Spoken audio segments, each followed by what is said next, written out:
안녕하세요. 어제 그러니까 4월 30일 미국 증시 어떻게 끝났는지 궁금하셨죠? 저희가 받은 자료들 바탕으로 핵심만 좀 빠르게 짚어보려고 합니다. 어제 시장의 주요 흐름 또 그 배경은 뭐였는지 한번 살펴보시죠. 일단 어제 결과를 보면요. S&P 500 지수는 0.3% 내렸고 나스닥은 0.5, 다우존스도 0.2% 하락으로 마감했어요. 전반적으로 좀 약세 분위기였는데 특히 그 경제 성장 둔화에 대한 우려가 영향을 미친 것 같아요. 이걸 좀 자세히 들여다볼까요? 네, 맞아요. 주요 지수들이 하락한 배경에는 역시 그 1분기 GDP 성장률, 이게 예상보다 낮게 나온 점이 좀 컸습니다. 전년 대비 마이너스 0.3%를 기록했는데 시장에서는 이걸 딱 경기 둔화 신호로 받아들인 거죠. 마이너스 0.3%요? 오, 예상치 못했네요, 정말. 그렇죠. 여기서 좀 흥미로운 점은 이런 경기 둔화 우려가 바로 그 안전자산 선호 심리로 이어졌다는 겁니다.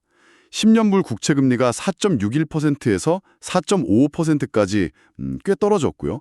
반면에 BND 같은 채권 ETF 가격은 오히려 0.4% 상승했어요. 아, 그러니까 위험하다 싶으니까 안전한 쪽으로 돈이 몰렸다 이런 거군요. 네, 시장 참여자들이 위험을 좀 피하려는 움직임, 이게 뚜렷하게 보인 거죠. 그럼 개별 종목들은 어땠나요?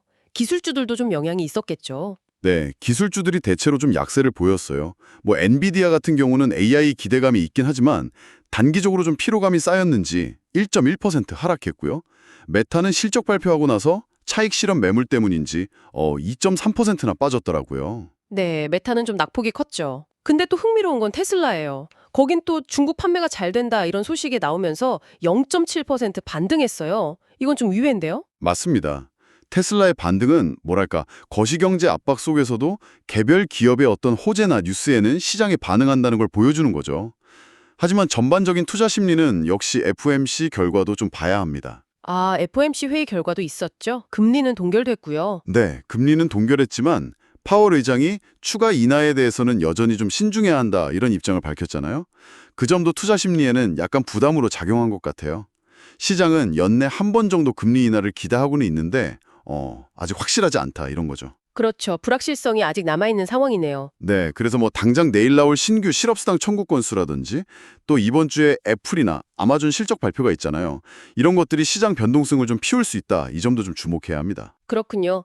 자료들을 좀 보니까 애널리스트들도 비슷한 분석을 내놓고 있더라고요.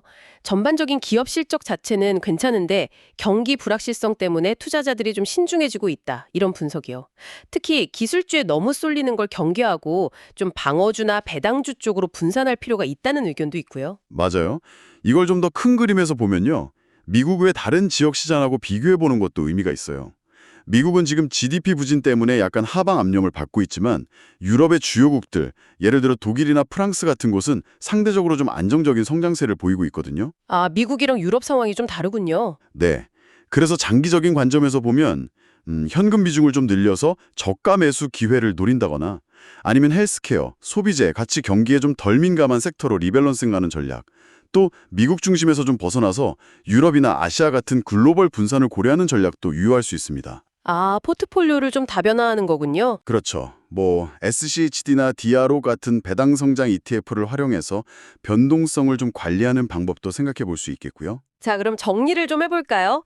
어제 미국 증시는 예상보다 부진했던 1분기 GDP 성장률 발표. 이게 가장 큰 충격이었고, 여기에 경계도나 우려가 커지면서 전반적으로 하락했다. 이렇게 볼 수 있겠네요. 네, 그리고 FOMC의 신중한 태도, 또 일부 기술주의 단기 피로감 같은 것들도 영향을 미쳤고요. 맞습니다.